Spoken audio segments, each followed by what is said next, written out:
benn atelier de partage yoo xam ne nii en fait dañ koy defandoo ensemble mooy niveau central bi ak niveau déconcentré bi parce que dañu defoon ay prototypes yu bees ay écoles yoo xam ne yu bees la que ce soit dans l'élémentaire ci moyen bi ak secondaire bi. Maintenant loolu boo ko defee ba pare day aajo nga am ay outils yoo xam ne moo lay permettre boo ko bëggee mettre en œuvre nga mën a am ci nga mën ci am suivi mën ci am gis-gis boo xam ne ni da lay permettre qualité bi nga xam ne moom nga ci bëgg nga am ko. Donc objectif atelier bi aujourd'hui c'est ça ay fiche d'autocontrôle ak fiche de suivi yoo xam ne ñoo ko defandoo ensemble point bu ci nekk ñu jël ko teg ko xam ne lii ci chantier bi moom nga war a xool moom nga war a càmbar mais nga xam ne nii en fait bu chantier pare di nga am travaux de qualité. Remise de matériel bi ay ordinateur la ay outils la boo xam ne nii tey bu fekkee da nga nekk ci région yu sori dina nous permettre en fait CTR bi comme c'est des ordinateurs yoo xam ne nii ak direction informatique au ministère bi dañ ko configurer dañ ci def ay logiciels yoo xam ne en fait dina leen permettre ñu mën a remonter information yi seen liggéey mën a gën a yomb reporting yi et tout ça dina mën a yegg si ñu mën ci am idée defal leen ci ay remarques ñu avancer ci. Maintenant aussi bu fekkee da nga nekk ci terrain bi day soxla nga équipé wu maanaam loo xam ne nii en fait moo lay aar les équipements de protection individuelle mooy naan EPI yi yooyu tamit joxe nañ ko tey aujourd'hui dina permettre ñoom ñu équipé wu mais également bu ñu demee ci site bi dinañu xàmmee ne kii c'est un agent de la DCS. waaw école élémentaire bi ak CM yi ci vraiment prototype bu bees tàq lay doon donc à partir de commencé nañ ko appel d'offres yi nga xam moom la ñu lancé prototype bu bees la ñu am école élémentaire ak CM yi. Maintenant lycée yi am nañ prototype bu bees boo xam ne nii en fait dañ koy jagleel régions yi ak département yi maintenant prototype bi nga xam ne moo fi nekkoon dañ koy améliorer pour yeneen gox yi. lël bi maanaam pour ñu mën a lëkkaloo li nga xam ne moom la ñuy liggéey ndax man mi di wax ak yow maa ngi nekk ci région de Kaolack am na ñu nekk région Sénégal yi ku nekk am na ku fa nekk ñu lay woowee CTR waaye département bu nekk tey mun naa jàpp ne le ministre de l'éducation nationale affecté na fa ay CTD ñu tuddee la ay coordonnateurs techniques départementaux ñuy saytu lépp luy tabaxu école ak classe nga xam ne ñoom ñoo ko topp li ko dalee ca ba ñuy fondation ba ñuy jeexal loolu nag ba mu amee directeur bi mu ñëwee muy Pape Abdou Dia ak ñi mu àndal toute l'équipe de la DCS ñu ñëw woote fi ab lël fii ci Thiès ci ñaari fan lël bi nag day tax ñun ñu waxtaan suñu biir xool suñu dematee ci terrain bi rapport yi ñuy def ñëpp ñu nuroondoo ko ñu harmoniser ko waxtaan ci ba juboo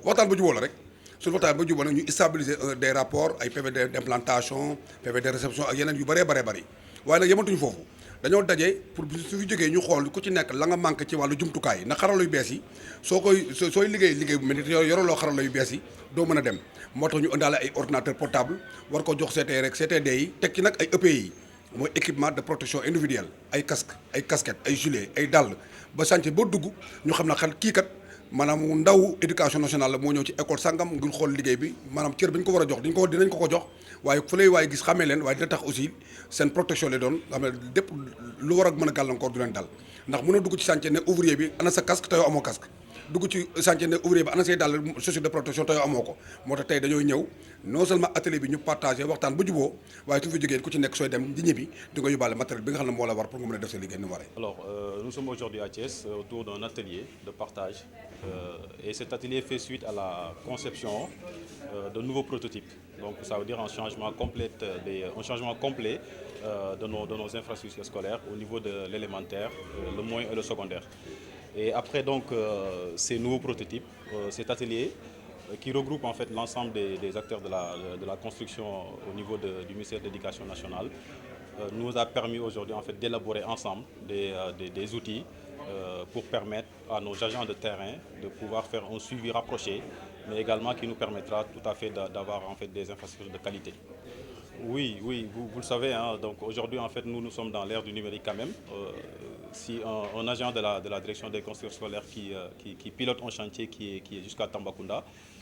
en titre d'exemple, a besoin en fait des outils en fait pour remonter les informations au niveau de la direction centrale.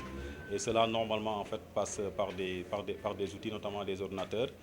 qui ont été déjà en fait paramétrés avec des logiciels qui permettent de remonter les informations et nous permettent de faire un suivi de proximité.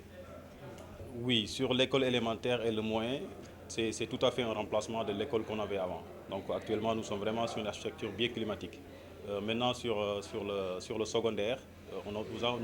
nous avons mis en place en fait des lycées de nouvelle génération qui seront vraiment en fait des lycées qu'on va implanter au niveau des régions et des départements. Maintenant, l'ancien modèle qui était là sera amélioré pour les communes et les arrondissements, si on peut l'appeler comme ça. À l'issue de cet atelier, en fait, nous allons mettre en place des fiches. Des fiches qui permettront aux agents de sites de terrain qui sont vraiment en contact avec les entreprises, de pouvoir faire des points de contrôle, des points d'arrêt sur tous les lots, que ce soit le gros œuvre, les lots techniques, les lots architecturaux. Et ça nous permettra en fait d'avoir des infrastructures de qualité. Voilà, donc ces points d'arrêt et de contrôle ont un seul objectif, c'est vraiment de retrouver la qualité au niveau des infrastructures scolaires. Donc d'entrée de jeu, il faut essayer de camper d'abord le mobile de notre déplacement, le séminaire de 2 jours,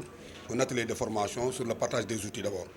Aujourd'hui, c'est un atelier qui réunit l'ensemble des CTR des 14 régions, mais également des CTD. Parce qu'il faut retenir que dans chaque inspection de l'éducation et de la formation, il y a un CTD, un coordinateur technique départemental, en charge de toutes les constructions scolaires, à l'image des CTR qui sont dans les régions. Donc l'atelier d'aujourd'hui va nous permettre de partager sur les outils de suivi, de supervision et de contrôle des ouvrages.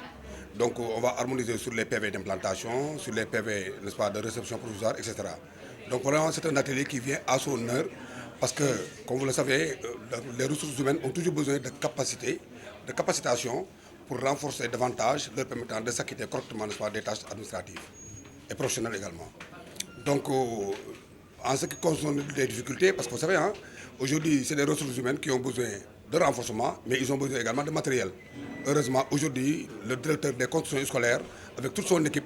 n'est-ce pas, qui l'accompagne, ils ont mis en place tout un dispositif. On vient non seulement pour l'atelier de partage d'outils, mais on vient également pour récupérer des outils, des ordinateurs, des EPI, équipements de protection individuelle. Parce qu'on ne peut pas contrôler un chantier en insistant auprès des entrepreneurs, des ouvriers de porter des EPI, alors que toi-même, en tant que technicien, vous n'avez pas d'EPI. Donc en plus de l'existant que nous avons, le directeur est venu renforcer tout le dispositif en matériel informatique, mais également d'EPI, pour permettre aux CTD et aux CTR de travailler véritablement dans les règles de l'art.